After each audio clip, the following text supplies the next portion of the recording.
my name is Amanda Nash. I'm a real estate agent, and I know that lots of you out there are having some challenges with having both your kids and work all at home at the same time. So I wanted to invite you to visit with Lora, Julian, and Kayla Essert. They have teaching backgrounds and are therefore able to help a little bit with some tips and tricks. So Lora, can you start by just saying your background a little bit, how long you've been doing this, that kind of stuff?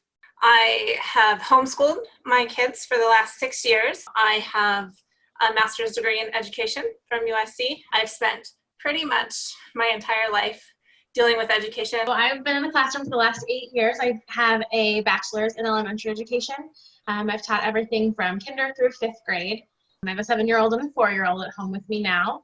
I'm not in the classroom anymore, but I'm still working. I still have things I have to get done, so I know it's difficult to kind of balance everybody and what everybody needs. We started out as a really structured family. We did one thing and then we did another and then we did another. But as I came to understand what their learning styles were like and just how they functioned, sometimes we would spend an hour doing lessons and then we would get out and go do something different. We do school at the table, they do it in the hammock outside. If they want to sit on the floor with the dog and do their math, they can do pretty much it anywhere as long as they are, trying to get the task done. But some days are better than others about what we get accomplished in the time frame that I like. But that's just kind of how it goes from the day-to-day stuff. But some kids are very much function on routine, and that's really helpful, especially if they're coming from a traditional school setting where they're used to, okay, we did math from 9 to 10, and then 10 o'clock was recess, and 11:30 was lunch. Well, their bodies still kind of function that way, so you can kind of count on some of that. I've been known to just put the subject away. So if we've hit a roadblock and they're already full of anxiety, whether it be math or spelling or a writing assignment, I say, okay, well, we're done with that for today. We're going to put it away because tomorrow's a new day. If their anxiety level is too high, then they aren't going to function and they're not going to learn what I need them to learn in that chunk. So it often goes away, at least for an hour, but often for the entire day. As soon as somebody's frustrated or upset or, I can't do it or anything like that, we're done. Let's find something else. Usually that's a time for us anyway, is like a choice, like, hey, do you want to finish what you started earlier or would you rather go do something else right now? And usually we do the same thing, like scrap it for the day, maybe even a couple days. My 7-year-old has pretty high anxiety, so when he doesn't get something, he gets super frustrated and he almost like fixates on it. So we'll put it away for a couple days and like, all right, we'll come back to it, no big deal. And then just getting them started again when they are ready. There's no reason to push it and make them miserable. Just enjoy seeing their progress and seeing them learn and finding that they can learn on their own in some ways, and what they discover. So whether that's they're reading a book and say, what did you learn today from that book? And having them report back to the one thing that they found really special about that book. I find that's awesome. And I, of course, enjoy spending the time with them that I wouldn't necessarily get to have on a regular basis. So that's kind of fun too. So like seeing my kiddos just in a different light, I guess, as learners and not just as my kids. It's fun. My 4-year-old has been really hesitant to schooling, but it's cool to see him just learn it, the way that he learns in his learning style and how much he really does know that he doesn't want to share with me before because it was time to build or play or all those things that we're used to doing together. It was like, well, now it's school time, and he's, I don't know, just like opening up some of those things that he hadn't had a chance to show me before. I think one of the hardest things I've seen just with my own friends that are going through the same thing is that because our kids go to school from 8:30 to 2:45, they think they should be working from 8:30 to 2:45. And that is so unrealistic. They're kids, like, let them be. And they learn so much from each other and from their experiences and things that they're exposed to. It doesn't have to be sitting at a table doing their work for 6 hours a day. Anybody's going to frustrate out doing that and be bored out of their mind. So just kind of letting them take the lead on, hey, we've got some things to do today, but what do you want to get done? Letting them prioritize. Those are really good life skills for them to learn too. I think it depends on your kids, and definitely by age. So the younger they are, the less seat time they really need. So I think it just depends. When they're little, I would certainly say we were done with school by noon almost every day. And that was just because there was only, one or two of them, depending on what we were doing. And it just didn't take a lot. In the afternoon, we got to do things like art or incorporate reading and those kind of stuff and learn through creative ways without me directing that. But certainly they don't need a bunch of seat time.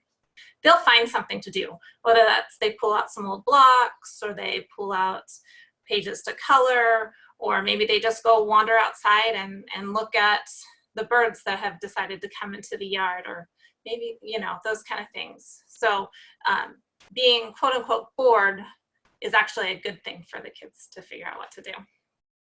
And definitely, I'm a firm believer, even before this whole situation we're in now, you've got 1,000 things to do in this house. And I always tell my kids, like, if you're not going to find something to do, I'll find something for you to do, but it's not going to be fun. And usually it's like dishes or dog poop or something, and they don't want to go for that. So they are really good about finding something to do, and they know what they can get into. We've got a playroom and a closet that they can get whatever they want out. They don't have to ask. They don't have to have help or direction with. They know what they're doing. But yeah, they play the whole afternoon. Like Laura was saying, we're usually done about by noon.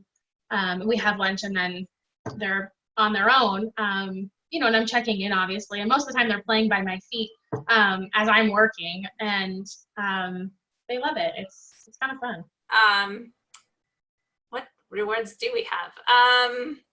Well, when they were younger, it might have been screen time or their favorite shows that don't relate to something that's not educational. It could be a special treat. They like to bake. Now I don't have a lot of restrictions on them now, but when they're younger, maybe it was something special like that. So it was an agreement between the girls and I to figure out what really motivated them for the day. So we're a weekly goal.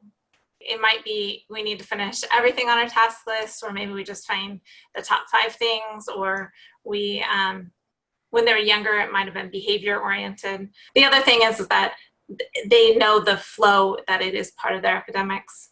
So they know that eventually they'll have to get the work done so that we can be done with the school year.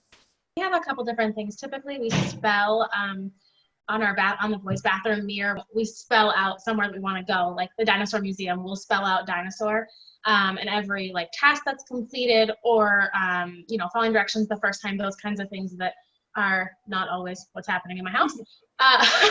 They earn a letter, and then as soon as we earn the whole word, then we can go do whatever they wanted to do. Now those look a little different. They're like, dinner on the floor, or that we have a tree house out back, and they've been eating, one of the things is they want to eat lunch outside. Cool, get your stuff done and you can eat lunch outside. Ours are more like activity based, I guess. Like if we can get all of our things done, we'll have time for this to do. Like tonight we're dyeing Easter eggs. Jackson, my 7-year-old, this morning woke up and was like, can I get started on work? I want to dye Easter eggs tonight. I think patience, just trying to remember that as wonky as it all seems and so strange and put off right now, the kids are trying to figure it out too, and they feel it, they see it, even if you're not, exposing them to the news and all of the headlines and things. They see it and they know that something's different. So I just think being present and being as stress-free as you can, especially around them, because they really do pick up on it. And they're trying to adjust to this too. As frustrating it is for us to figure out their work, they don't know what they're doing, and they're used to being able to walk 5 feet to their teacher like, hey, I need help on this. And now I'm watching my 7-year-old who's like, I have to remember to ask her this at my meeting. And oh, okay. So we made a sticky note so he'd remember to ask her, because I didn't know what he was doing, what he was asking. So just trying to be patient with them. They're trying to figure it out just as much as we are. I think along with that, I would say cut yourself some slack on all things. So both in the amount of work you're trying to accomplish as a parent, because it's not easy trying to balance, I need to be in front of the computer, I need to have this phone call, I need to do these things. Remember that not everything has to be accomplished. Obviously, you have to work that out with your student's teacher, your child's teacher in terms of what's really required and what things can just go by the wayside. But at the end of the day, they're learning no matter what. Whether you have a kindergartner or you have a high schooler, they're learning. They're learning how to use the computer. They're learning how to turn on the Zoom meetings. They're learning how to work the mute button. They're learning how to prioritize their own tasks. For example, like you said, writing a sticky note, that's all really good behavior. Whether or not they learned their multiplication tables this week or not, they've already learned other things. Well, I want to thank you both for your time, your expertise, and your love for the profession, because it really comes through, and that's the reason that you are able to provide such helpful information. So thank you both, and we'll be accepting questions for others along the way. So if we get some questions, I'll send them over to you, and we'll see what interesting questions we might get from our tribe that's out there.